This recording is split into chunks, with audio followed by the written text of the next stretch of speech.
Light crowd. Yeah, that's what I've heard. Good afternoon, everybody.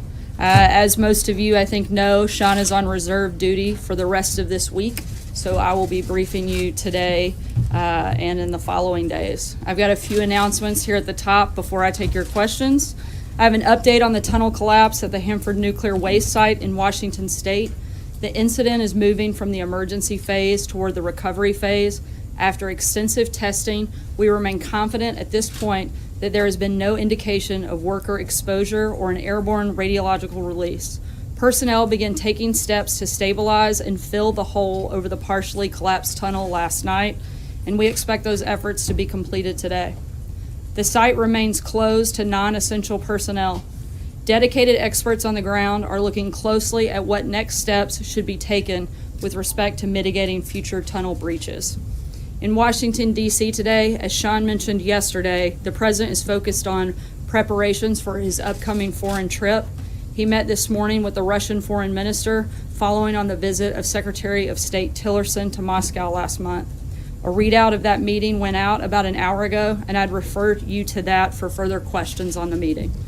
Outside of D.C., as part of the administration's ongoing effort to address the opioid crisis in America, Secretary Price continues his listening tour, learning from those on the front lines battling the epidemic.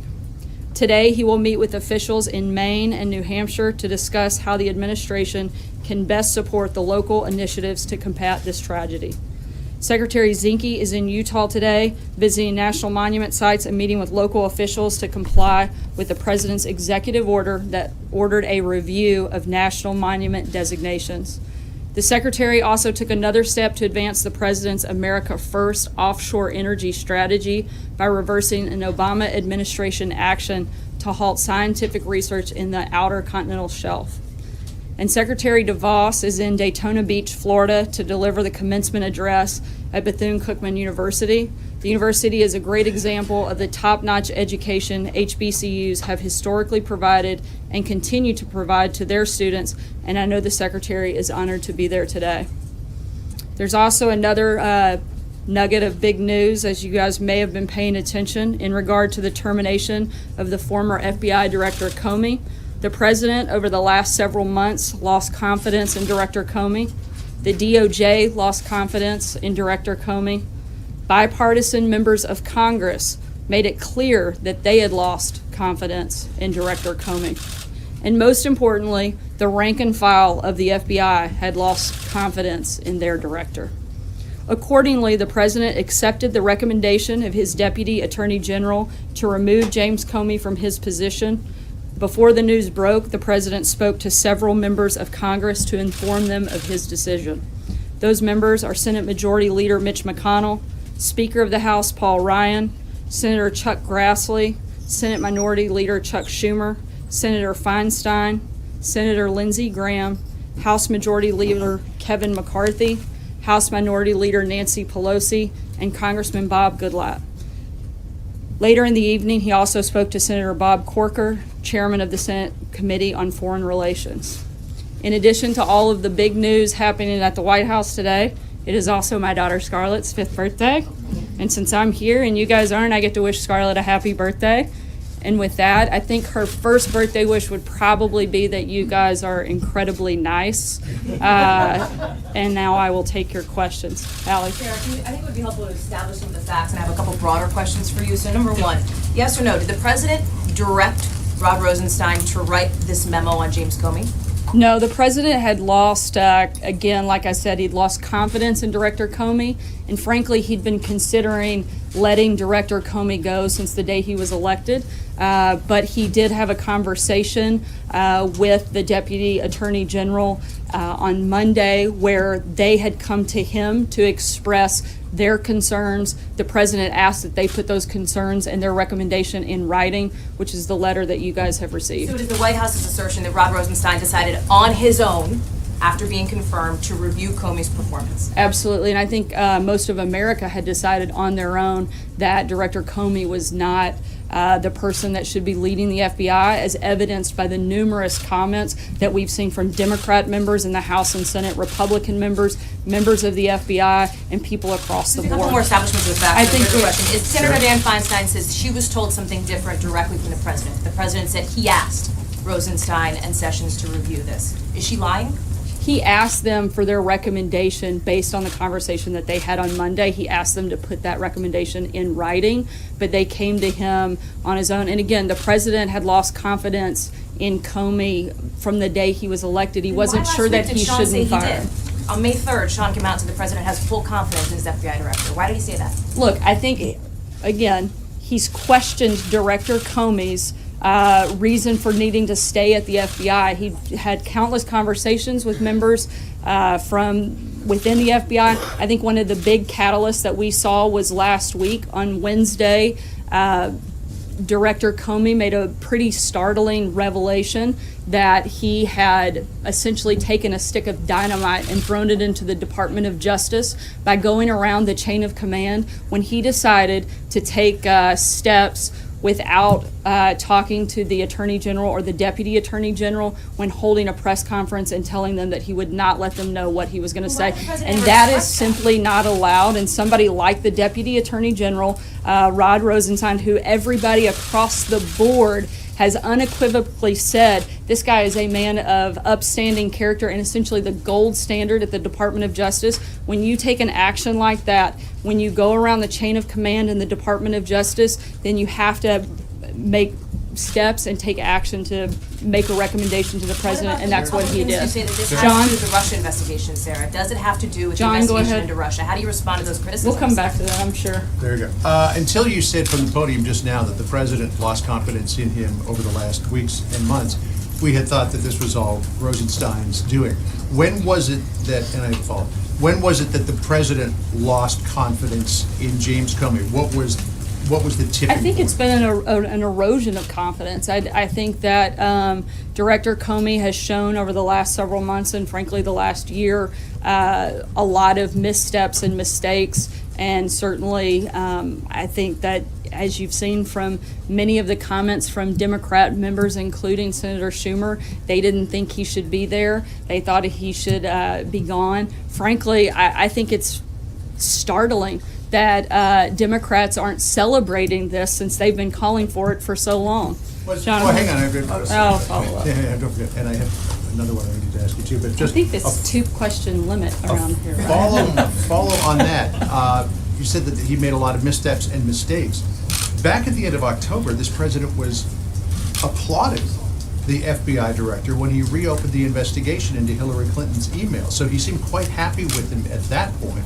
What changed? Well, I think the president's position. One, he was a candidate for president, not the president. Those are two very different things. Once you take over leading the Department of Justice, that's very different than being a candidate in a campaign. As you guys all know, there's a very clear distinction between those two things. I think also having a letter like the one that he received and having that conversation that outlined the basic just atrocities in circumventing the chain of command in the Department of Justice. Any person of legal mind and authority knows what a big deal that is, particularly in the Department of Justice, particularly for somebody like the Deputy Attorney General, who has been part of the Justice Department for 30 years and is such a respected person. When he saw that, he had to speak up on that action, and I think that was the final catalyst. Just a real quick question on the meetings of this morning. The president is accused by Democrats of trying to circumvent the Russia investigation by firing Comey. He meets with the Russian foreign minister and the Russian ambassador to the United States. He's accused of being Nixonian. He meets with Richard Nixon's Secretary of State. The timing of all of this, is it just ironic, or is this the president poking a finger in his critic's eye? Look, these were meetings that have been on the books for a while. They didn't just happen this morning. There's not a a strategy to go after the Democrats on this. I think, frankly, the saddest thing is that the Democrats are trying to politicize and take away from something that the president should be doing. He should be meeting with the foreign minister. He should be meeting with people like Kissinger. And for them to try to attack him for doing his job, maybe they should spend a little more time doing their jobs, and we wouldn't have all the problems that we do. Jonathan. Sir, isn't it true that the president had already decided to fire James Comey, and he asked the Justice Department to put together the rationale for that firing? No. When did he make the decision? He made the decision for the final decision to move forward with it was yesterday, but I know that he's been contemplating it for a while. But how do you explain what Dianne Feinstein says, that the president told her that he was concerned with the mess at the FBI and asked the Justice Department to look into it? I can't speak for Senator Feinstein, but I did speak directly to the president and heard directly from him that he, again, had been considering letting Director Comey go pretty much since the day he took office, but that there was no request by him to have a review at the Department of Justice. What was the reason for the firing? What was written by the Deputy Attorney General? Is that why he did it? That was, I think, the final piece that moved the president to make that quick and decisive action yesterday. What did he mean in the letter that he wrote informing Comey that he was being fired? He said on 3 separate occasions, Comey had told him that I am not under investigation. What were those 3 occasions that the FBI director told the president that he wasn't under investigation? I'm not going to get into the specifics of their conversations, but I can tell you that Director Comey relayed that information to the president. Jeff? Following up on that, Sarah, did the president ask Director Comey whether he was under investigation when they had these meetings? Again, I'm not going to go into the specifics of their Is the conversations. White House concerned that, he obviously made a decision to stick that in the letter and to make that public. Are there any concerns that it was inappropriate that they had that type of a conversation? No. Charlie? How important was the FBI director's failure to stop the leaks coming out of the FBI to the president? How important was that? I think that's probably one of the many factors. You can't deny somebody that wasn't a problem. And so I think that was just another one of the many reasons that he was no longer had the confidence of the president or the rest of the FBI. Can we expect more firings from the Justice Department? Not that I'm aware of today. Thank you, Karen. Going forward, does the president want the Department of Justice to shut down what he's called a taxpayer-funded charade investigation? He wants them to continue with whatever they see appropriate and see fit, just the same as he's encouraged the House and Senate committees to continue any ongoing investigations. Look, the bottom line is any investigation that was happening on Monday is still happening today. That hasn't changed. And in fact, we encourage them to complete this investigation so we can put it behind us and we can continue to see exactly what we've been saying for nearly a year. There's no evidence of collusion between the Trump campaign and Russia. And we'd love for that to be completed so that we can all move on and focus on the things that, frankly, I think most of Americans are concerned with. Even if they keep on wasting taxpayer money, he wants it to continue? Look, nobody wants to waste taxpayer money. I think the president has made a priority of this. That's another reason we'd love for it to come to completion. But at the same time, I know that you all will not let this go until it does. And so we'd love for that to be completed. Let's put it behind us. Let's move on and let's focus on what we need to do to turn our country around. Sarah, 2 questions. One, was the White House aware at the time of this decision and announcement that grand jury subpoenas in the case of Michael Flynn had just gone out? No, nor should we have been. Do you know anything about that process? No, I don't. I'd have to refer you to. And does the White House believe that if these FBI investigations are going to proceed in these allegations of Russian interference, do you support continued funding and support who to lead that investigation? Who is going to be running that right now? Are you confident that that could be McCabe, or does it have to be somebody else? Right now, I believe that would fall to the Deputy Attorney General, Rod Rosenstein, and we are incredibly confident in his abilities, as I believe you can tell by the rest of the Senate, including many Democrats, are as well, given the fact that he was confirmed 94-6 and had overwhelming praise from both sides of the aisle. I think there's complete confidence in him. And another reason, frankly, for Director Comey to be out of the way so that they can have somebody leading this effort that everybody across the board has respect and confidence in. Nobody wants this to be finished and completed more than us, so that we can focus on what we need to do here. Sarah, the president said, or excuse me, Sean Spicer said just a week ago today, the president has confidence in the director. So again, I'm sorry if I'm not understanding this, but what has happened in the last 7 days to shake the confidence? Was Sean lying at that point, or did something happen in the last 7 days? Of course, she'd love to add that in, but certainly not. I think one of the big things that took place was the process in the hearing on Wednesday, where again, not to sound like a broken record, but since you guys keep asking the same questions, I guess it's only fair that I keep giving the same answers. But you have somebody, the director of the FBI, who reports to the Deputy Attorney General, going around the chain of command. That's simply not okay. That's not something that is allowed in the justice system, nor should it be. That's a huge problem. That, along with the corrections that had to take place over the last, I believe, 48 hours, those are all big problems. And another, I think, kind of final piece that pushed the president to make the decision that he So did. does he regret not doing it earlier, like on January 20th or January 21st? No, I believe the president wanted to give Director Comey a chance, but he feels that he made the right decision, certainly. Why did he do it as he did, if I could ask? Why did he have one of his longtime security advisors hand deliver a letter to the FBI when the FBI director was in fact in Los Angeles? Didn't he deserve a phone call or a face-to-face conversation? Why did he decide to do it like He that? followed the proper protocol in that process, which is a handwritten notification. And at the same time, no matter how you fire someone, it's never an easy process. And he felt like following protocol was the best thing to do. Does he plan to speak to him? I'm not aware of that conversation. Was the president aware that James Comey asked for more resources in the Russia investigation, and did that factor into his decision to get rid of Mr. Comey as director? Not that I'm aware of, and I think that would be a better question for the Department of Justice. Can I ask a follow-up?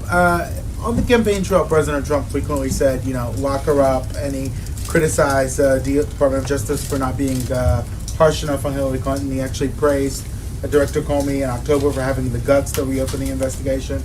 Why was he moved by a letter that said that Director Comey was, if anything, too harsh on Hillary Clinton? Why did that move the president to fire him? Again, I think you're looking at two very different positions. The president was wearing a different hat at that time. He was a candidate, not the president. Those circumstances certainly change when you become the president. And again, when you go around the chain of command in the Department of Justice, when you, like I said before, throw a stick of dynamite into the Department of Justice, that's a big problem and one that cannot be ignored. We already knew that, didn't we, Sarah? I mean, we already knew what Mr. Comey had done. I think that this was, my understanding is Wednesday was the first time the director had openly and publicly made that statement and made that clear. Sarah, the statements today on the president's meeting with Prime Minister Lavrov did not include anything on the reported incidents of violence in Chechnya against people in the LGBT community. Is the reason why that was included in the readout because the president is not informed on the issue? I'm sorry, could you speak up a little bit? Sure. Is the reason why that wasn't included in the readout is because the president is informed about the reports of anti-gay violence in Chechnya? Look, I mean, a lot of times there are parts of the conversation that aren't specifically included in a readout, but I'm not aware. I haven't had that conversation, so I don't know. I wasn't part of that meeting, so I can't speak to every detail, and I'd have to refer you to the readout on the specifics of what I know was discussed. Has the president briefed on this issue generally? Has the president been briefed on this issue generally? That's something I'll have to get back to you on. I'm not 100% sure. You said you want the Russia investigation to continue at DOJ. Would the White House oppose the appointment of a special prosecutor to continue to continue the investigation? We don't think it's necessary. You've got a House committee, a Senate committee, and the Department of Justice all working on this. I don't think that there's a necessary need at this point to add that. You've got the Deputy Attorney General, who I would say is about as independent as it comes, due to the fact that he has such bipartisan support. Sarah, what gives you such confidence that rank and file within the Bureau lost faith in the FBI director? There's a special agent who's inside who wrote us, who said, the vast majority of the Bureau is in favor of Director Comey. This is a total shock. This is not supposed to happen. The real losers here are 20,000 frontline people in the organization because they lost the only guy working here in the past 15 years who actually cared about them. So what's your response to these rank and file FBI agents who disagree with your contention that they lost faith in Director Comey? Look, we've heard from countless members of the FBI that say very different things. In fact, the president will be meeting with acting director McCabe later today to discuss that very thing, the morale at the FBI, as well as make an offer to go directly to the FBI if he feels that that's necessary and appropriate, and will certainly provide further information on that meeting. The organization that represents FBI agents is asking for a voice in the selection process of Mr. Comey's successor. Is that something the president supports? I haven't had that conversation, but I know at this point it's being run through the Department of Justice, and so I would refer you to them on what that process looks like at this point in time. Kelly. Thanks, Sarah. Who does the president consult before making the final decision to fire James Comey? The president spoke with a number of individuals, but at the end of the day, it was the president's decision. And in between Monday night and Tuesday, when he decided to fire the FBI director, did he speak again with the Deputy Attorney General or the Attorney General? I know that they spoke on Monday, and I believe the next follow-up was actually in writing. They may have spoken as well, but I'd have to double-check to be clear. Is it accurate to pull away from the information that we have that Monday night the president made the final call, said, I want this in writing as a recommendation, and then took that recommendation as the evidence that he wanted to provide to fire James Comey? My understanding is the decision was actually made on Tuesday, but the first conversation that he had was on Monday when there was a oral recommendation made and the president requested that he see that in writing to review it further. Blake? Sarah, thank you. You say you want to move on and focus on the things Americans care about, so let me ask you about that. You're somewhat halfway home on health care. You still have tax reform to do, a spending bill, debt ceiling, and infrastructure. That's just Pretty big list. Pretty big list, right? But what happened yesterday, you could argue, just widened the divide and made DC politics more toxic. So how do you go about accomplishing all of those things with now the heightened political environment that we're in? Frankly, I'm surprised that it did create a divide, since you've had so many Republicans and Democrats repeatedly calling for Director Comey to be gone. Frankly, I don't think it matters what this president says. You're going to have Democrats come out and fight him every single step of the way. I think that's one of the things that's wrong with Washington, and I think that's one of the reasons that we've got to get back to focusing on those issues and, frankly, draining the swamp a little bit further. Was he surprised by the Democratic backlash? Did he anticipate it, considering some of the past statements? How could he have, considering the fact that most of the people that are declaring war today were the very ones that were begging for Director Comey to be fired? If Hillary Clinton had won the election, which thank God she didn't, but if she had, and she had been in the same position, she would have fired Comey immediately, and the very Democrats that are criticizing the president today would be dancing in the streets celebrating. So it's just I think the purest form of hypocrisy. Jennifer? Thanks, Sarah. Two questions. One, there's a report in Israel that indicates the president has made a decision not to move the U.S. Embassy from Tel Aviv to Jerusalem. Can you confirm that? Has he made a decision on that? The president has not made a decision yet and still reviewing that. John Gizzi? One more follow-up. Oh, sorry. Also, President Erdogan, in a speech, I think this morning, warned the president against moving the embassy to Jerusalem. Does that warning and warnings from other Arab leaders play into his decision as he's considering this move? I'm not going to get into the decision-making process here. All I can tell you is that he's still reviewing it, and as soon as we have a decision, I know we'll be happy to report back to you guys. John? Yeah, thank you, Sarah. Two questions, both related to the selection of a successor to Director Comey. When President Carter chose an FBI director, he had a blue ribbon panel advising him. Presidents Clinton, Obama interviewed several candidates. Is the president going to follow this pattern, or does he have some individual in mind at this point? Right now, I know that there are several individuals being considered, and the first step will be determining the interim director, and that is being handled through the Department of Justice, and so I would refer you to them for right now. And the other question I was going to ask Oh yeah, I was, forgot, you've got two. I've got two, and I'm pretty nice, Charlotte, aren't I? Scarlet, but that's okay, that's okay. He doesn't get a question anymore. He's not, yeah, it's a southern thing, maybe. Her daughter. Her daughter. Who's had a birthday. But, Just want to make sure we got that in again. Happy birthday, Scarlett. Scarlett. Gone with the wind. Come on, John. No, I was going to say, it is a fact that the Association of Former FBI Agents and Veterans of the Bureau generally prefer people who have been agents themselves or have a background in the FBI. Only 2 former agents have been director in the last 4 decades. Will the president consider current or former agents for the position? I would say that he's not ruling anything out at this point, but again, as of today, the Department of Justice is handling the first step in this process. Should the Attorney General, who has recused himself from the Russia investigation, have any role in the selection of a successor? And given the fact that in his 100-day interviews, the president himself said he had confidence in Director Comey, at this podium, the American people were told he had confidence in Director Comey. Can people take at face value what the president says about personnel issues like this, or his views on things, if just 2 weeks later he's out?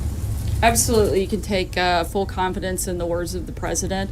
In terms of whether or not Attorney General Sessions should have a role, look, the FBI is doing a whole lot more than the Russia investigation. I know everybody in this room and probably most of the media around the world would like to think that's the FBI's sole responsibility, but that's probably one of the smallest things that they've got going on their plate in the 20,000 employees that work there, and so he should absolutely have a role in seeing who runs that agency and that department. Zeke? Hi, Sarah. Does the president have confidence in the acting director? Yes, he does. Okay. And secondly, you mentioned earlier that you're encouraging the FBI to move on from the Russia investigation.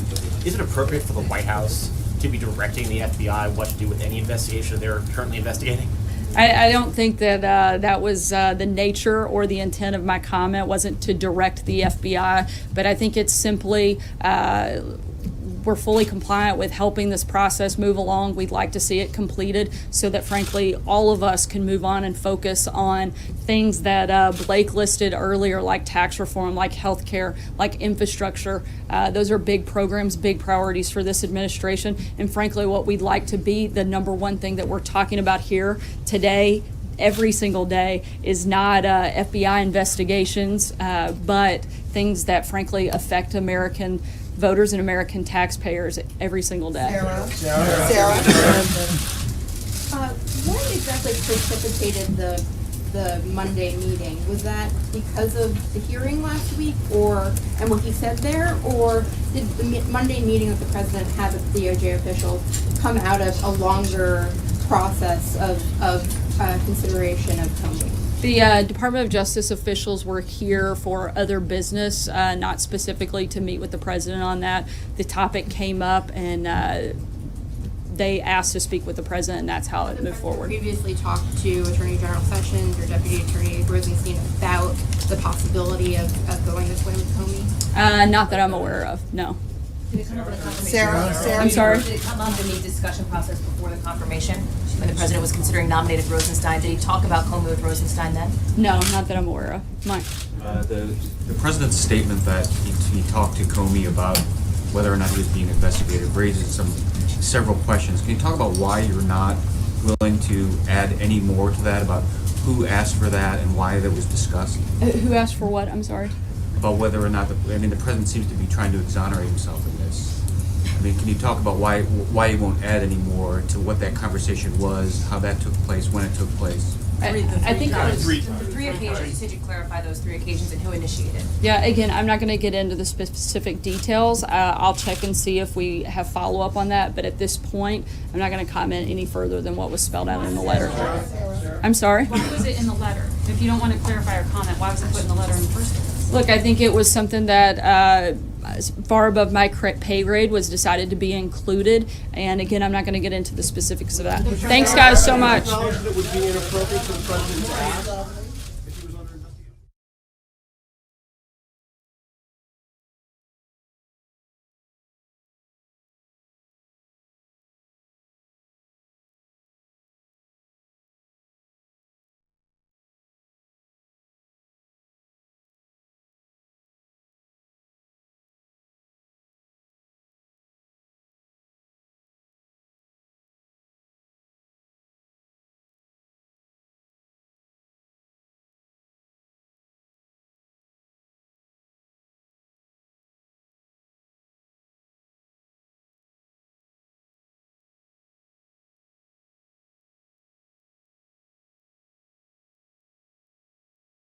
Hey, we are back. That's the end of the briefing. Sorry, I didn't have time to put on my earpiece, so I'm going to put on my earpiece right now. We are back. This is the post show for the today Sarah Sanders White House press briefing. Some very interesting comments she made about the whole Comey situation. We want to hear from you, get your comments, get your feedback on the briefing. If you'd like, oh, excuse me for 1 second. Let me just pick this up.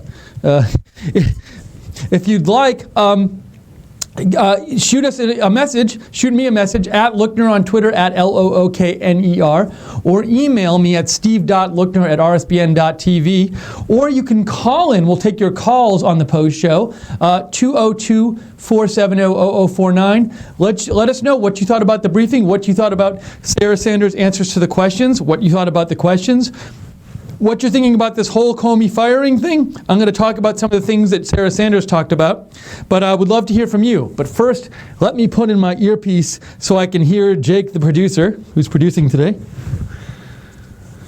Okay.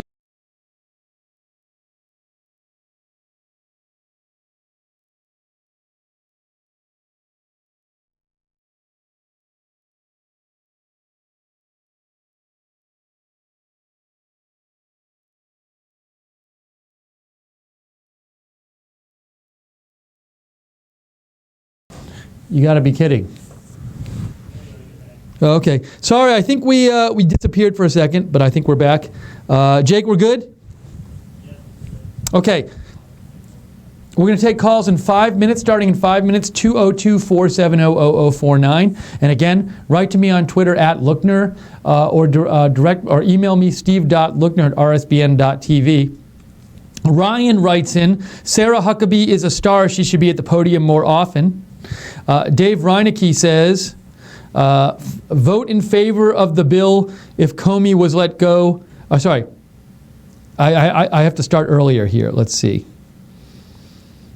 You say, looks like this move may help to curry favor for the bill to pass in the Senate, since this dismissal was supported by both sides of the aisle. I mean, if it wasn't, then how could this help being the bill passed? Just a thought. Are you talking about the health bill, Dave Reinecke? I'm not sure. Let me know if you want to email and clarify. Now, I don't think the Democrats, however, support the Comey move, at least that I've been hearing lately. But Dave, feel free to clarify and write in. Let's see here. Candy Ogburn writes in, I liked Sarah a lot. I think she handled them very well. And thank you, Steve, for the awesome coverage you gave yesterday and last night. RSB and rocks. Love y'all. Thank you, Candy, for saying that.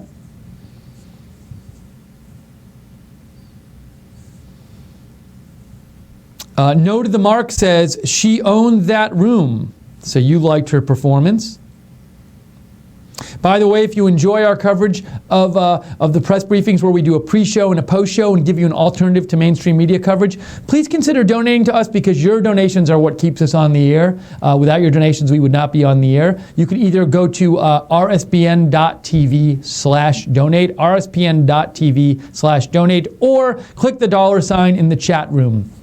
At the bottom of the chat room, if you're on YouTube, you can see the chat room there. Hello to everybody watching on Facebook too. Feel free to share the video today. We love when you share the video. That helps us out. Okay, let me check my email. I know some people wrote in on email as well.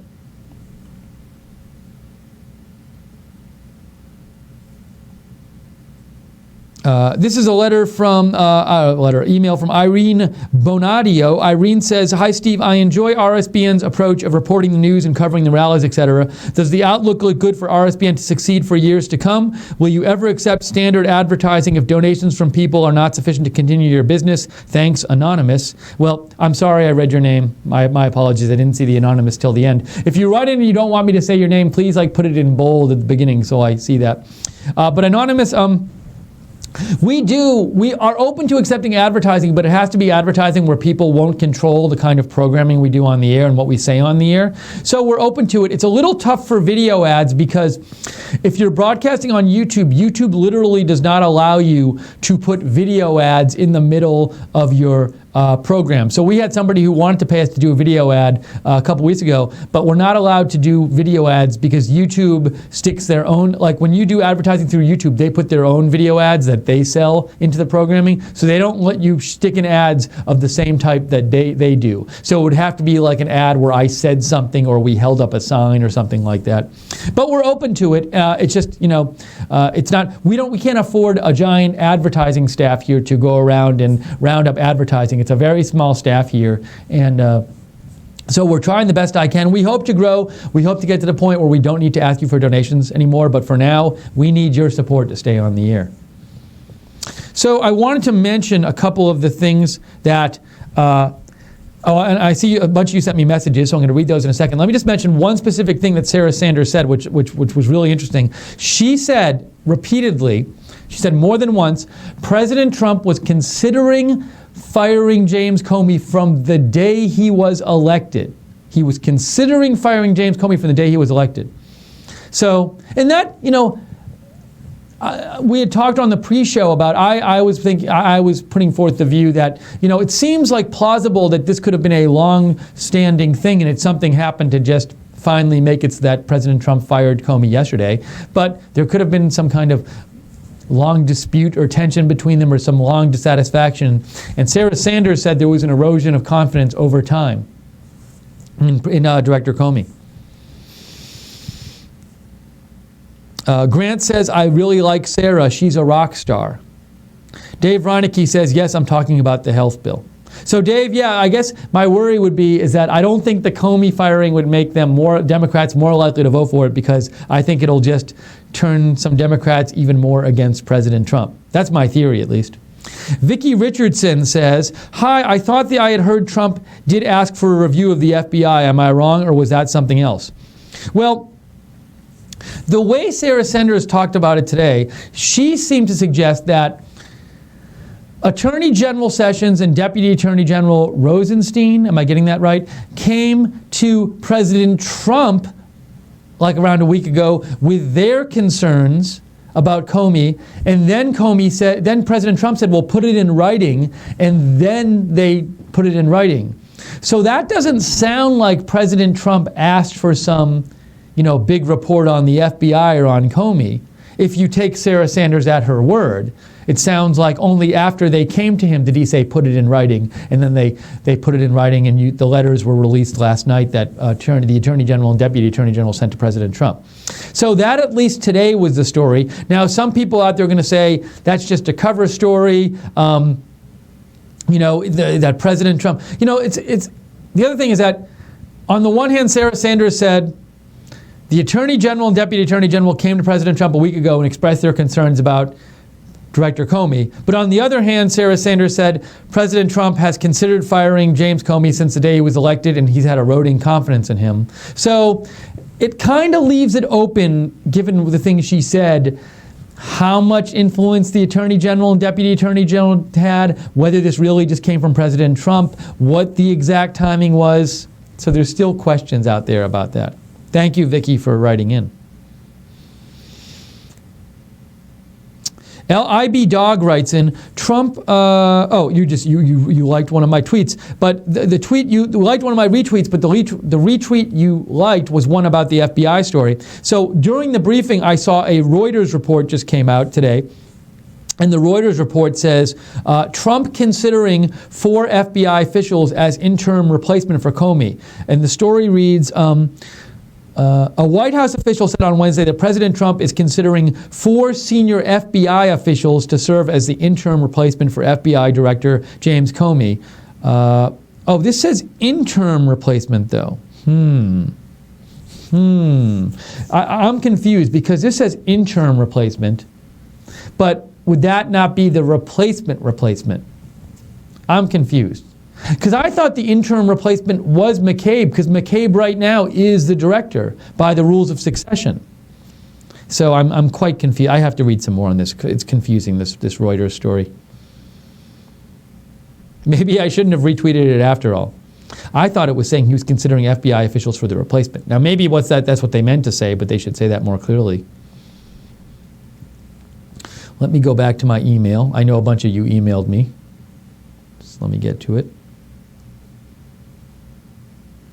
Lucy from Tennessee writes, Steve, has President Trump said anything about right side broadcasting ever? You do such a good job. Thank you, Lucy in Tennessee. Well, let me first say, Lucy in Tennessee, thank you for the question.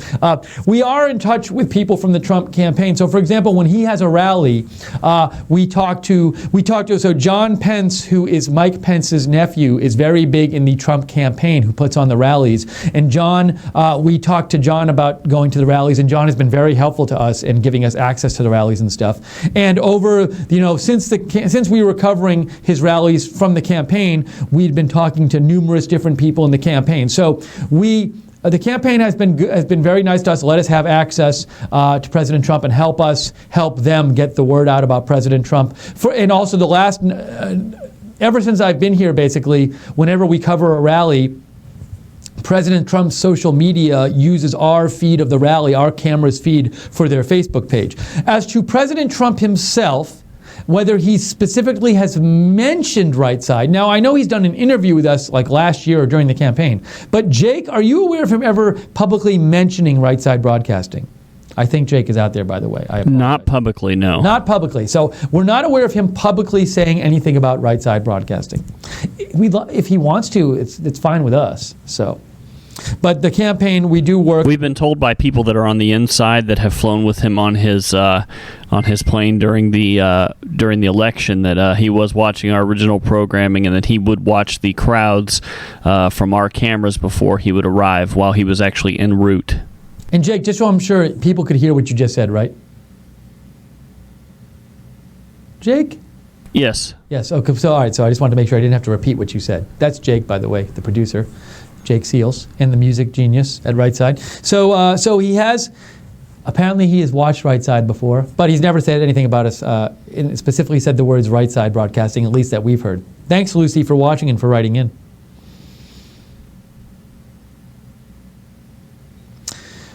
Mike Klonks writes in, howdy, Steve. I just wondered why you got 2 master's degrees in philosophy and in what area. So really, Steve, I'm sorry, I don't mean to butt in, but I did want to tell you, Joe just re-clarified with me that President Trump has retweeted us many, many times. He's retweeted us. So that's sort of like a public mention. Thank you, Jake. As to your question about why I have 2 master's degrees in philosophy, so I won't bore everybody talking a lot about philosophy, but I will say the reason I have 2 is I originally went to get a master's degree. Then after that, I liked it so much I enrolled in a PhD program. But when you're in a PhD program, they kind of just hand you a master's after a few years. So I got my second one while in the PhD program. And what areas I was focusing on really quick, my PhD dissertation was going to be on, and maybe still will be on one day, the philosophy of John Locke, who was a British philosopher in the 1600s.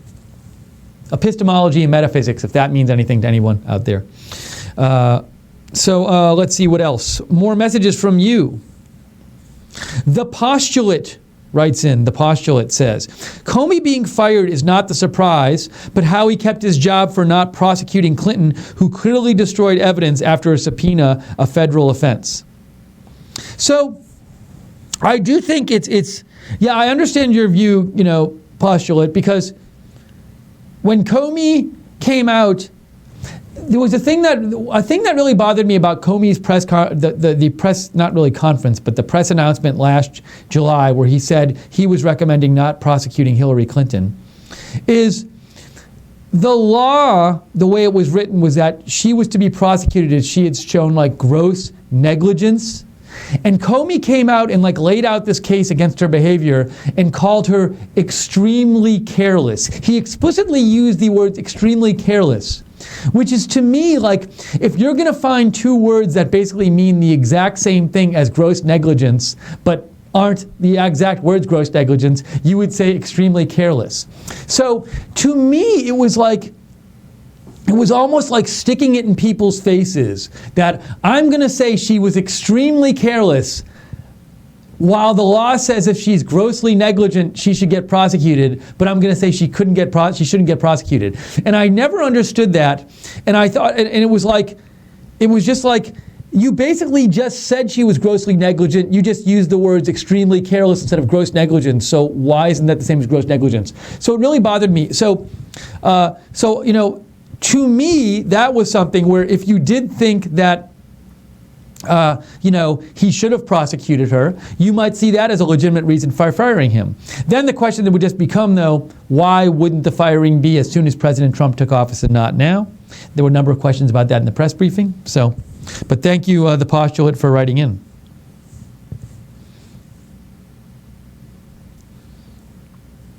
I'm just catching up here.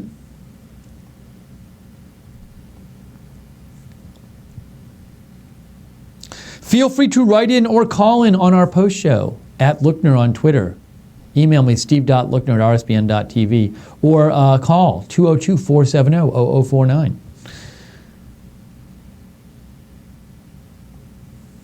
Greg says, Greg Jackson writes in, they keep bringing up Trump's remarks on the campaign praising Comey when he reopened the investigation. Well, first of all, when Comey had the press conference and verbally indicted Clinton, most people thought that was well beyond the norm and should have sealed his fate right then and there. Fast forward to October and the FBI finds some evidence on a laptop belonging to Weiner. Instead of investigating first before making public, he decides to notify Congress. Because of that information, it is assumed there's incontrovertible evidence confirming suspicions. Therefore, it is no wonder that Trump and many others believe Comey is fulfilling his role in pursuing justice and therefore begin praising him only to find out a few days later Comey had to withdraw the investigation. So if I'm getting you right, Greg, well, there's a couple different ways I could interpret what you're saying, Greg, but I won't try to interpret you and then get you false. Thank you for writing in. But Greg, your email makes me think of something, which is that so President Trump did praise Comey for sending the Congress the letter in October and reopening the investigation. He did praise him for that.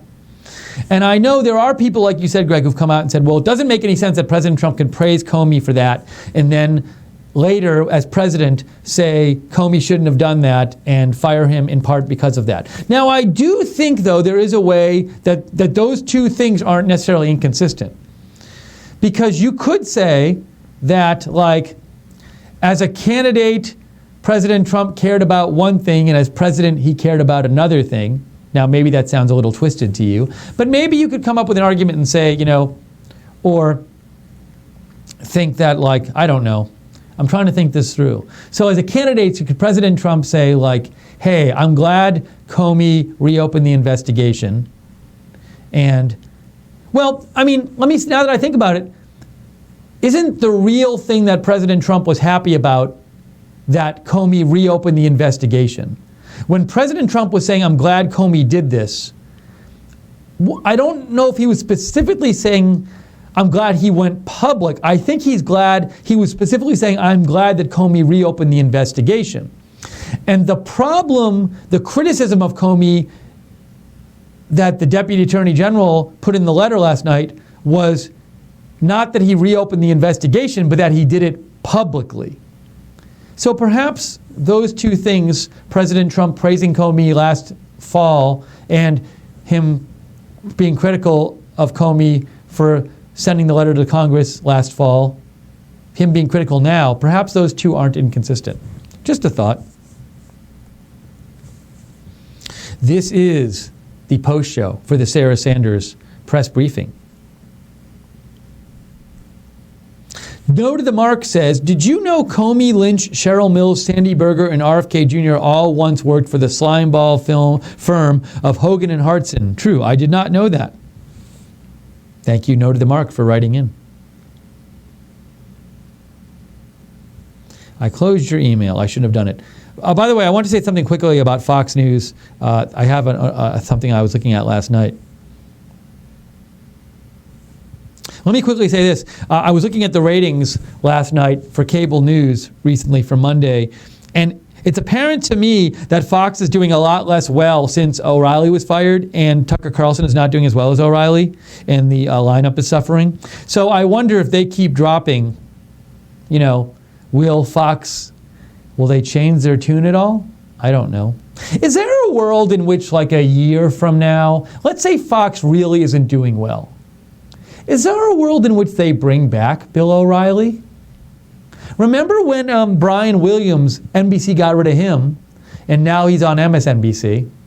But is there a world, like people, maybe they could just say, we punished him, but now he says he's really sorry. I don't know. I'm just throwing this out there. I mean, maybe not. Maybe you think, well, the Murdoch sons just don't want him around. Some people think the Murdoch sons want the network to be less conservative and more middle of the road or something. So you might think there's no chance. But, oh, that's awesome. That's great. Thank you. Jake now has the technology to put tweets on the screen when I mention them. So if you send me a tweet to look at, we can put it on the screen. That's good. Andre Vanna says, Steve, do you think one of the Trumps are watching your show right now? I think Barron is watching right now. I'm kidding. I don't really think any of the Trumps are watching the show right now. But you never know, they could. I do think maybe they watch during the rallies.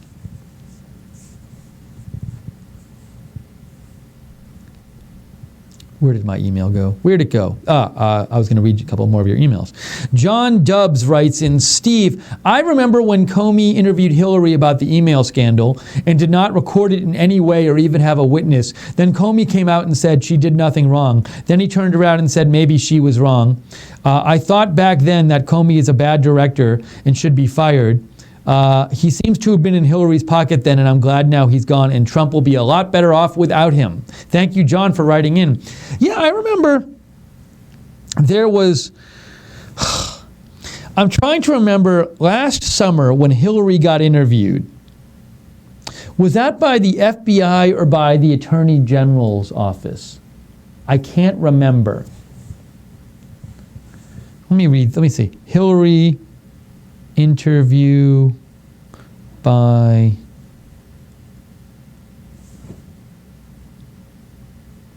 I can't remember, because I do remember there was that time when Hillary Clinton was brought in for questioning, like last summer, and there were all these issues with it. Remember, it was like done really fast, and then and like also I believe it was Andrew McCarthy, I think, who wrote an article about like all the weird things that went on with that interview, like that, I believe like Cheryl Mills, who was in theory part of the investigation, was allowed to be present at Hillary's interview, which is like a big no-no because if she's being investigated, she shouldn't be allowed in somebody else's interview.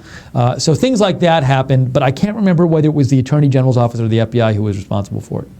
Can't remember.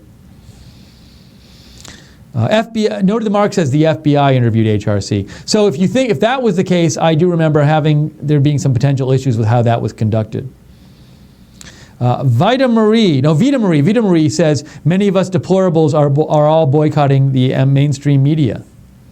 By the way, Vita Marie, we're still waiting to hear back from you on that address, or maybe you sent it to us. So send it if you haven't, so we can send you the hat. Let's see, is there any, I'm going to check the news real quick to see if there are any updates going on here.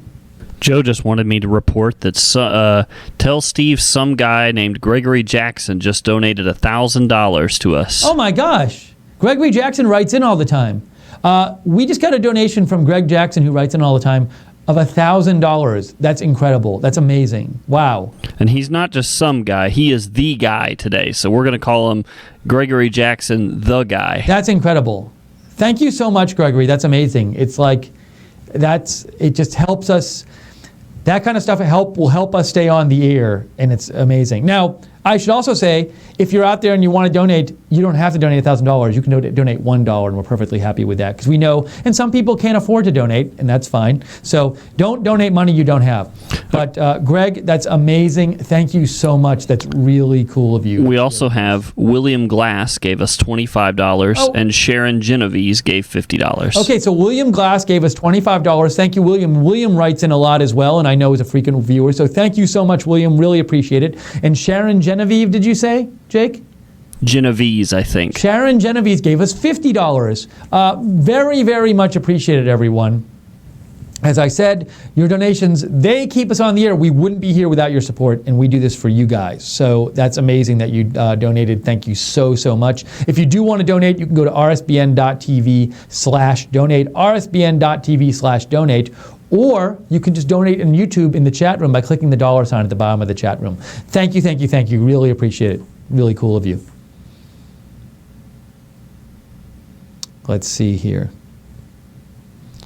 Dave Reinecke writes in, yes, Steve, he says the Trumps watch because you move the camera to look at the crowds. That's why I watched also. You guys are awesome. Thank you, Dave Reinecke. I'll say a reason I watched is that during the campaign is that Right Side was the only one who showed the whole speech. They didn't take a 3-minute clip of the speech or a 30-minute soundbite out of context. They showed the whole speech. And a lot of times I found that there'd be some soundbite on the news that they were making big deal about it and criticizing Trump for it. And then or they'd say this is his policy, and they'd play the soundbite. And then I'd watch the whole speech and I'd be like, oh, he's not saying that at all. He's saying something totally different and it's not being reported correctly.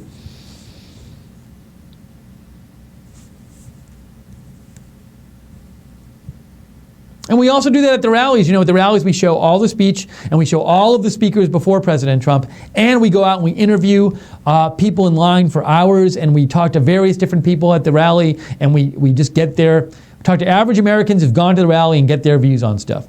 So we like doing that. I'm checking here if there's any more recent news.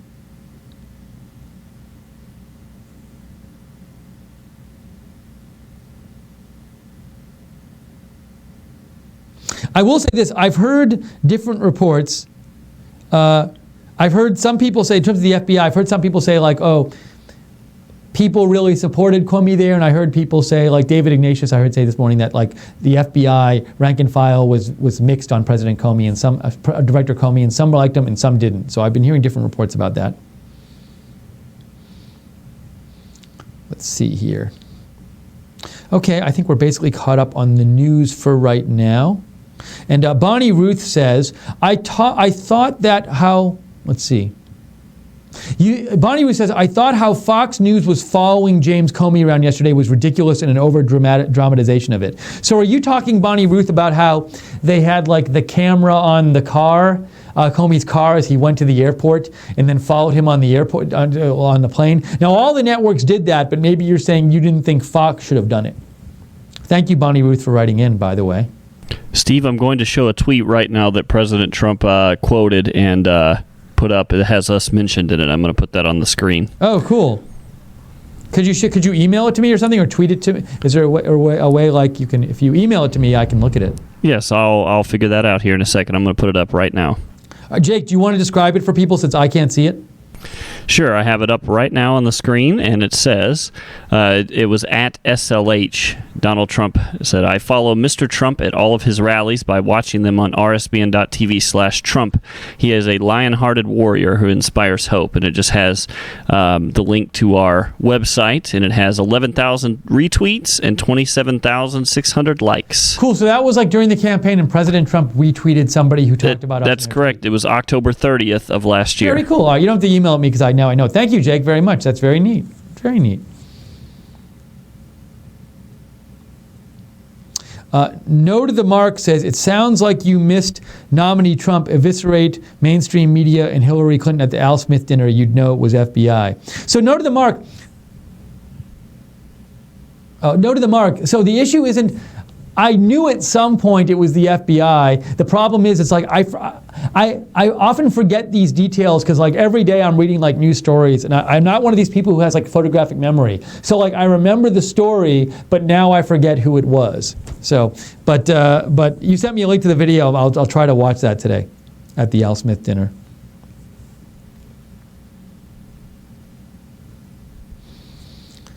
I'm checking. All right, so we're going to be on here for a few more minutes. If you'd like to get a last comment in on the post show, write me at Lookner on Twitter, at LOOKNER, or email me, steve.lookner@rsbn.tv, or feel free to call 202-470-0049. By the way, I should mention, if you want to get the latest about Right Side, follow us on Twitter at RSB Network. Also, subscribe to us on YouTube. You can find out about all our videos. And click the notifications bell when you subscribe so you get notified when all of our videos come out.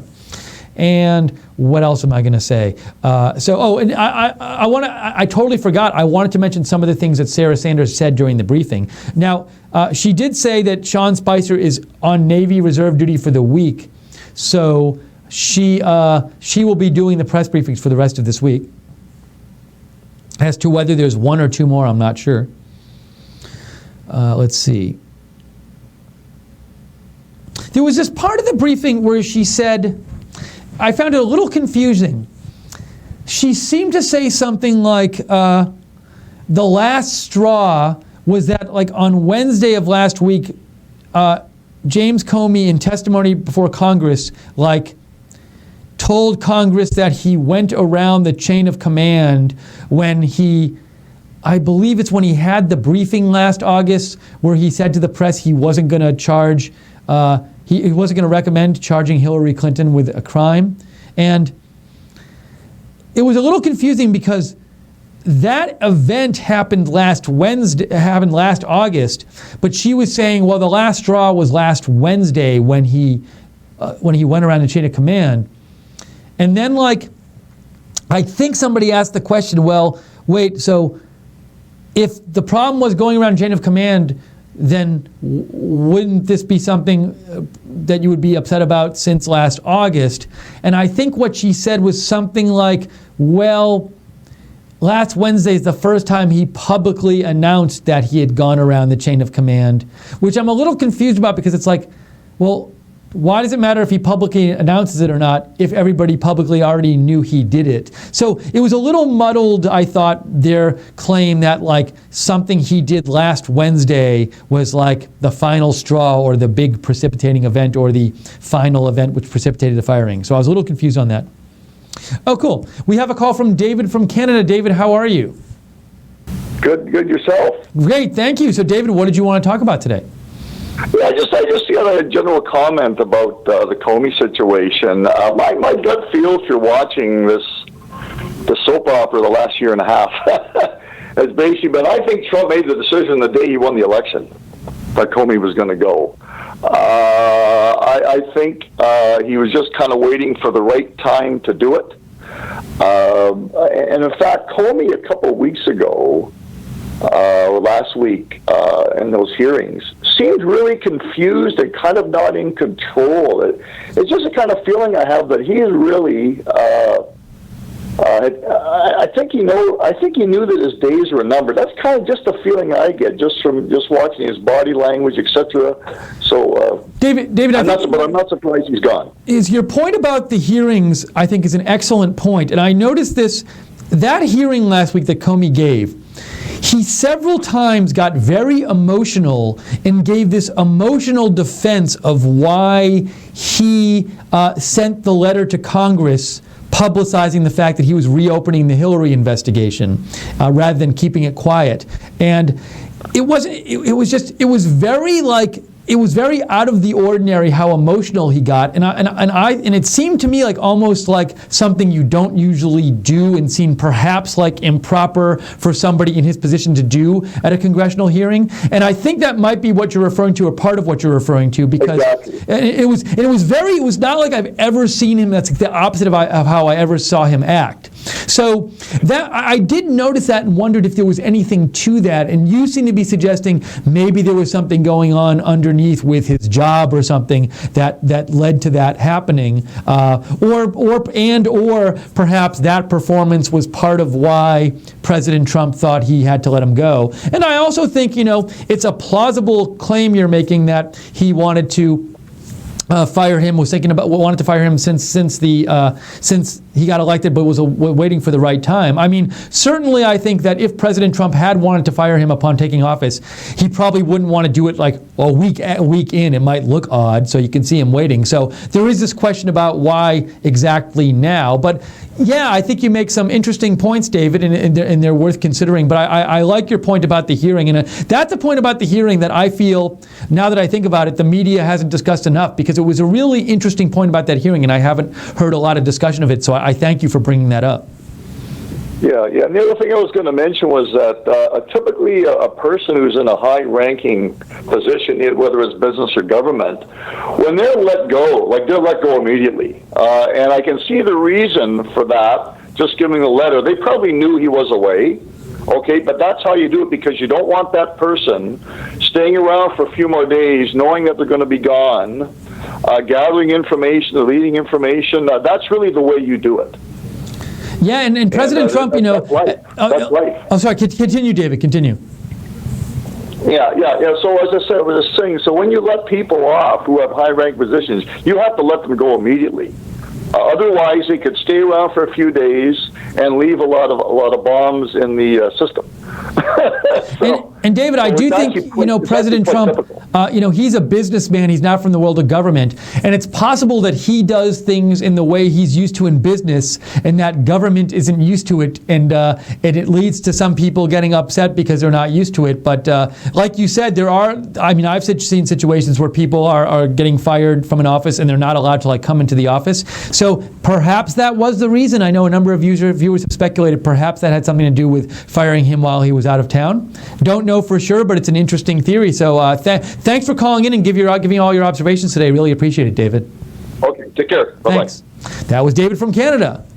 So we are here. This is the post show for the Sarah Sanders press briefing today. We're going to be on for a few more minutes. If you'd like to, you can either call in 202-470-0049 or email me, steve.lookner@rsbn.tv, or write to me on Twitter @Lookner. Do it soon, though, because we're only on for a few more minutes. I was going over some of the stuff that Sarah Sanders said, but I want to get to some of your messages that you've sent me. Just Me says, the last time Comey testified, he admitted playing politics by rushing the email investigation and having it finished before the election. I believe that was the last straw for the DOJ to recommend firing. So I don't recall this specific part of the testimony where you were saying, just me, you say, Comey said he rushed the Huma email investigation to have it finished before the election. I don't remember this. I was not saying he didn't say it, but I'm just saying I don't remember. If you have a transcript, I'd love to see that. But thank you, just me, for writing in. Click writes in, Comey is a political hack. He sold out to the globalists when he was the board of directors for the criminal money laundering front HSBC, Hong Kong Shanghai Banking Corporation. He also took over $6 million from Lockheed Martin, who became a donor to the Clinton Foundation that same year. I highly recommend RSBN to listen to this interview with a senior VP of HSBC who became a whistleblower. And you send me a link. Thank you for the link, Click. I will check it out later. Dave Reinecke says, you guys must start a newsletter via email on your website. It's something we've considered, Dave. There is a bit of an issue, which is just we're so short-staffed here. We have such a small staff. We try to keep the budget down as much as possible. It's one of these things, if we had a big staff, we would definitely do it. So we'll put it on the suggestion list. But for now, we're just trying to get the programming on the air and keep everything going here. Steve, I'm going to put on the screen real quick. I'm going to put on a tweet actually from Dan Scavino Jr. Oh. Dan Scavino is the social media director, or was during the election. I'm not sure what he does now. I know he's in the White House, though, and so I'm showing a tweet from him from... It was January the 10th, to where he said, shout out and thank you to RSB Network and Joe Seals and the RSBN team. They played a major role in the success of Real Donald Trump and at Team Trump. I remember that tweet. Thank you for showing that, Jake. Very neat. More messages from you. Andrasova writes in, Steve, this is the best season of The Apprentice. Drain the swamp. Andre Vanes says, shouldn't press writers be federally licensed to protect the citizens from lies? There has to be a way to stop the made-up stories or facts when news writers publish their articles. It seems like it's all a big joke, quite frankly. Well, on the one hand, Andre, there is freedom of speech and freedom of the press, freedom to say and write whatever you want. However, there are, of course, also laws against, there's libel laws. There are civil laws, so that you can sue somebody for damaging you, especially, if you think it was done dishonestly or through fraud and stuff. So there are protections in the law that people have recourse to if they feel that they're getting damaged by false information about them. Oh, cool. Stephanie, hello. Where are you calling from? I'm calling from Southern California. Can I ask what area? Because I used to be in L.A. Yorba Linda. Oh, very nice. Which is by the Nixon Library, if you guys aren't familiar with it. It's one of these things, it was on my list before I left LA, a few months before. I went to the Reagan Library, and I had such an enjoyable time visiting there. I had on my list of things to do the Nixon Library, but maybe when I get back there, I will go visit it. It's hard to get there from Alabama. They have a couple of really cool speakers that come there. I mean, I got to personally hear Newt Gingrich come there, and I mean, they have a real good circuit with speakers that come out here too. Neat. Have you seen? Do they have like a lot of? I would assume they have a lot of like Nixon memorabilia at the library. Oh yeah, they just redid it too. They have his birth houses there. Also, he's buried there. But then they had a whole thing on all the Watergate tapes, and then they had mementos that he had been given from dignitaries, and it's pretty impressive. It's really neat. If anybody out there hasn't been to a presidential library before, I've been to the Truman one and the Reagan one. I've had a blast at both of them, so I want to go to more of them. And in the Reagan one, I'll say they have a really neat, it's literally a scale reproduction of the Oval Office, and you can go inside and look at it, and it looks really neat. And once you've been in there and then you see the Oval Office on TV, you're like, oh, I kind of know what this looks like. Anyway, Stephanie, thank you for calling. What did you want to talk about today? Well, a couple things. I wanted to add to the last caller about maybe why this was done so suddenly. I mean, we've had so many leaks coming out of the administration, right? So, maybe they wanted to just get this out real quick, and then there was no way for it to, be leaked out. That was one of my thoughts. Oh, so what you're saying, Stephanie, is this is an interesting theory. You're saying there's so many leaks going on with stuff that if they had decided to do this and then informed people in advance and kind of done a lot of planning on this, in that interim period after the decision and before the official release of it, somebody would have leaked it, they might have thought. So maybe they thought they needed to just do it quick so it wouldn't get leaked. Right, because they don't know where the leaks are coming from. I mean, there could be somebody, in the staff that, are getting things out, or if somebody, some liaison to the FBI, you never know. And I'm just saying that might have been why. I mean, everyone is criticizing that they make it look like the press department's kind of out of control, or doesn't have their act together, but there might be more to it. That's a very interesting theory. I hadn't heard that before, Stephanie. I think it's a really neat theory. Cool. So you said you had a second thing you wanted to mention as well. Right. I wanted to say on having watched, I mean, I don't watch every press briefing, but I mean, I have watched a few of them, and I really think that Sarah Sanders does a way better job to me. I mean, she seems to have more control over the room than Sean Spicer. I mean, Sean Spicer to me gets flustered and sometimes just kind of cops a little bit of an attitude, and I think that she comes across just like she is in there, out of there, and really controls the room. That's just my personal opinion. So do you think so? Thank you for sharing your thoughts on that. So one thing you're saying is you say Sean Spicer gets flustered, and you don't think she gets flustered as much, and you think she has control of the room. So are you saying, just to clarify, do you think like that she doesn't let the way she deals with the reporters, like it's less likely to lead to like a confrontation with one of them than when Sean Spicer does it, kind of thing? Right. And I don't know. I mean, some people do better, on the cuff too. I mean, I think a lot of that's on the cuff questions. I mean, I'm sure she knows going in there, kind of what the flavor of the day is. But she seems to me to be able to, and I've heard her even last night. She was on, I think, Fox or whatever, talking about this whole thing, and just the way that she comes across. She stays on message, and doesn't go off on, get off on a tangent or let them kind of control the whole thing.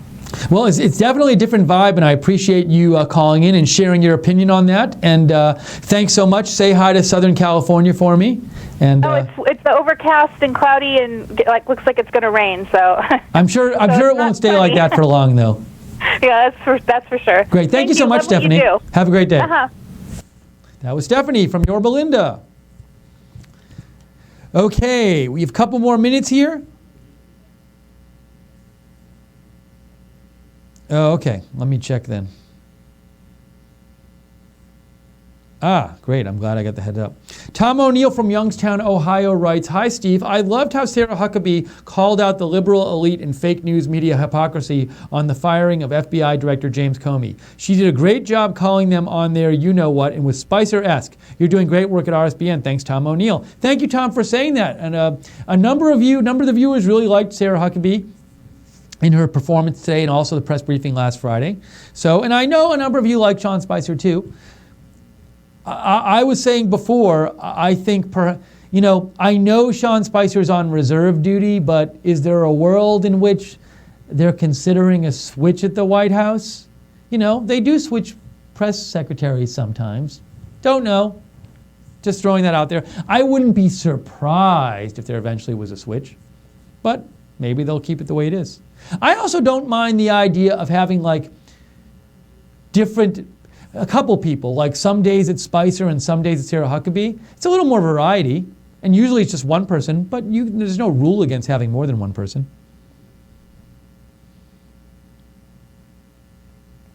Deplorable Tiger fan says, "Sarah's doing a great job. Love that Trump is draining the swamp." And what is this thing? Let's see.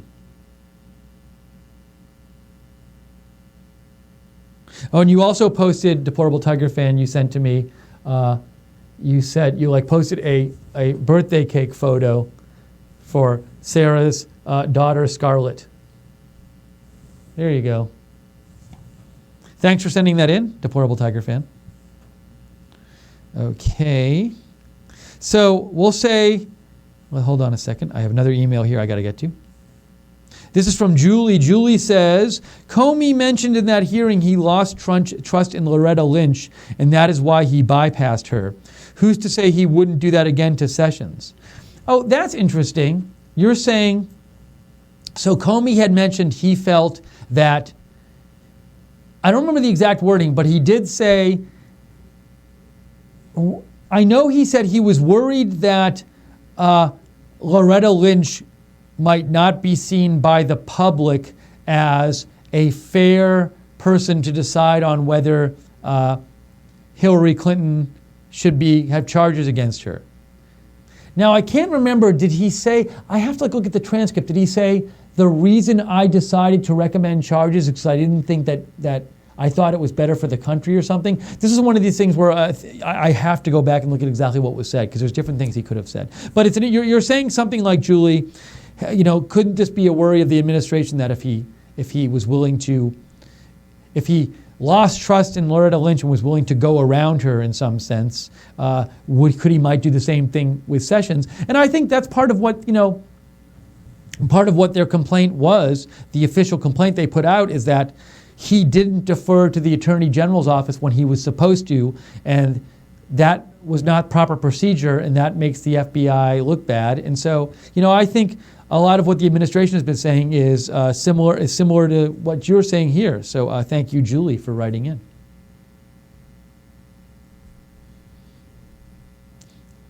Yes, so we're going to wrap it up, I think, very, very shortly. So Jake has an announcement he wants to make. Jake? Well, I just wanted to actually say real quick out loud to everybody, I wanted to personally thank the moderators. I know Steve does that every time we're on the air, but I wanted to do that myself and do that from Joe as well. And to anybody here that doesn't really follow RSBN much, or it's your first time, keep in mind that we do have I believe, honestly, the cleanest chat on YouTube, particularly in the political realm. We do try and avoid all of the extremely vulgar language and things like that some of people like to post. And while we're okay with people doing that, that's their right to do so. That's the way that we run things in the chat room. Is we like it to be more of a cleaner environment, particularly because we do have a lot of middle-aged and elderly people that do watch our channel, and we're very appreciative of that. We do have younger people, too. So I wanted to extend that thank you. And, of course, to people that are kind of enjoying the chatter within the chat room, we do have the 24-hour office cam that's on all the time. That's kind of become the central hub for people to come in and talk to like-minded people and whatnot. So feel free to always come in there. There's always a moderator there. They can answer some questions about the company. But I do want to state one thing, that if it is a company-regarded question, you can always email feedback@rsbn.tv, and we'll answer some of any kind of questions involving finances or kind of doings within future plans within the company, or just any real criticisms or anything, or compliments, whatever you want to. We're okay with either one.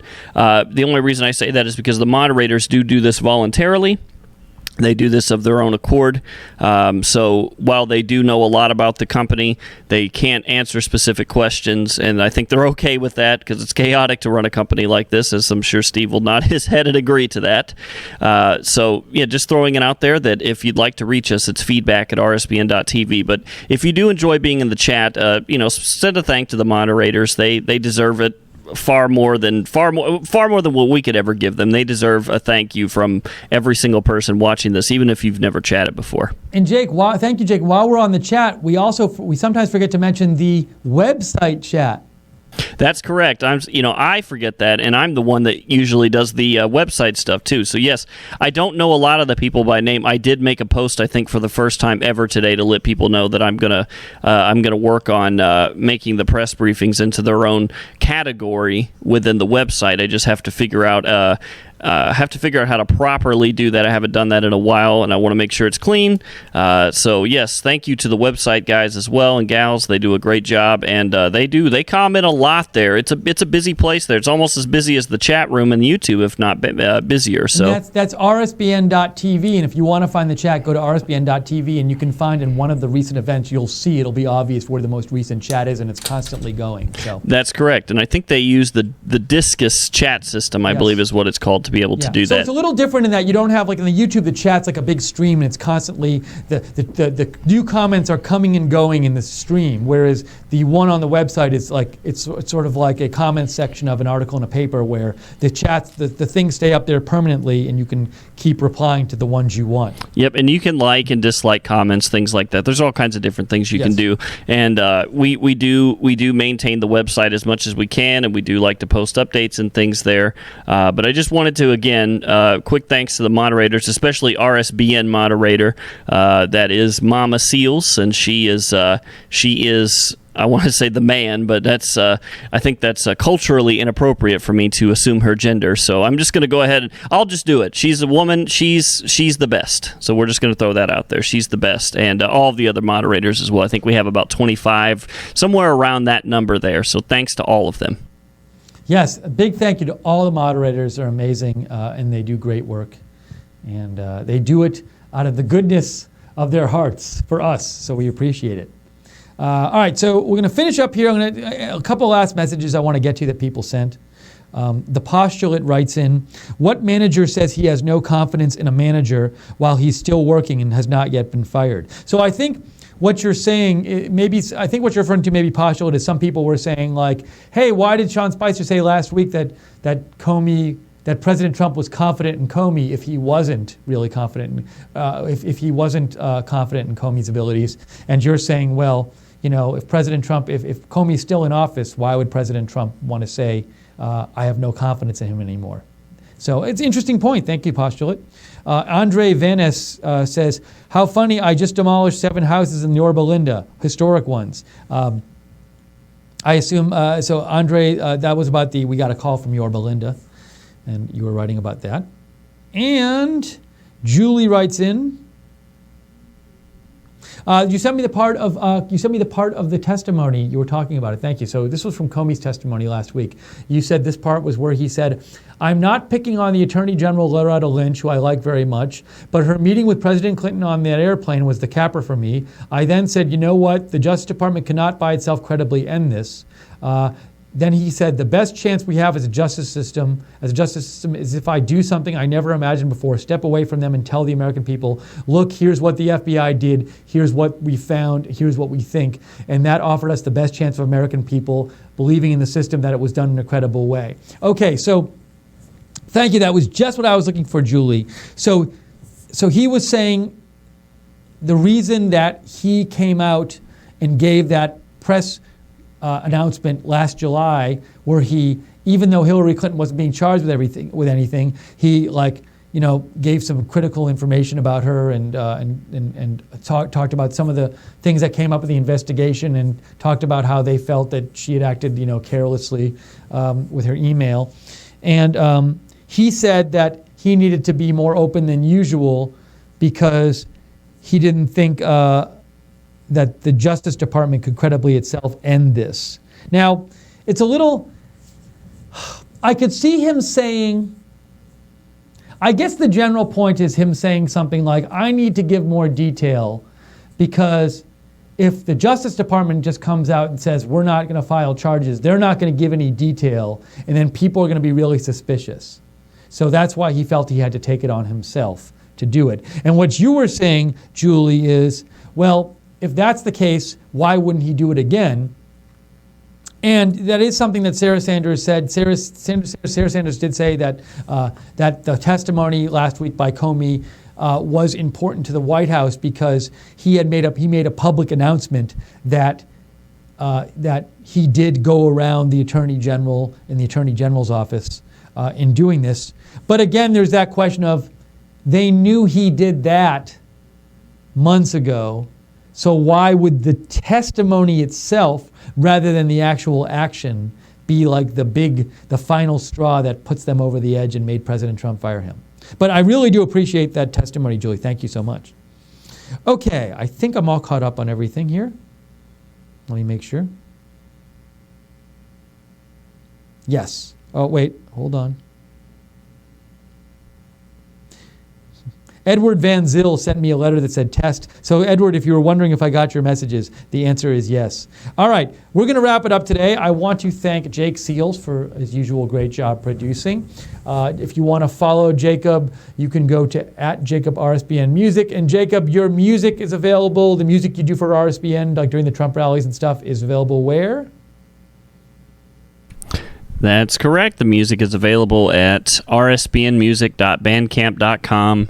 I almost have the backing tracks thing ready, so any musicians out there that want to play along with my tracks for whatever reason, you can go to that link, and it's also in the ticker there too. You can go there and you can purchase the backing track. Should be by this weekend that they'll be available, and a volume 4 hopefully by the end of the summer. Who knows what will happen? There you go. Volume 4. I'm so excited. Thank you, Jake. Thank you to the moderators. Thank you to all the donors who donated today. I'm trying to remember who the different donors were. Well, Greg Jackson gave us an amazingly large donation, and we also got great donations from. I can't. Jacob, can you remember off the top of your head who donated today? Who donated? I'm so bad. We were saying these names. Something Genevieve. Gregory Jackson. Yes. William Glass. William Glass. And Sharon Genovese. Sharon Genovese. Thank you so much, everyone, for donating. If you want to follow me on Twitter, I'm at @Lookner. If you want to follow Right Side at RSB Network, subscribe to us on YouTube. Click the notifications bell. Share our videos on Facebook. If there's more breaking news, because there always is breaking news, we will be on to cover it. And who knows, I had said yesterday and also Friday, we seem to be in a little lull, and what's the next big story going to be? And yesterday, of course, and I said usually when there's a lull, it kind of ends kind of quickly, and it did with the FBI, with the Comey story. But in another day or so, I think this Comey story will kind of be not be as big a story. So then we're going to be in another lull. So what happens next? I'm predicting maybe at some point we'll see in North Korea some kind of test. If they do a nuclear test, that's a big deal. So we'll keep an eye out for that. I hope they don't personally. Look, I hope tomorrow they say we're going to give up all our nuclear program, but I don't think that's going to happen. Anyways, thank you so much for joining us. We'll be back with breaking news, or we'll be back definitely with the next press briefing. Remember, you can always watch the press briefings here at Right Side, and we do a pre-show and a post-show. But for now, this is Steve Lookner. For all of us here at Right Side Broadcasting, have a great afternoon.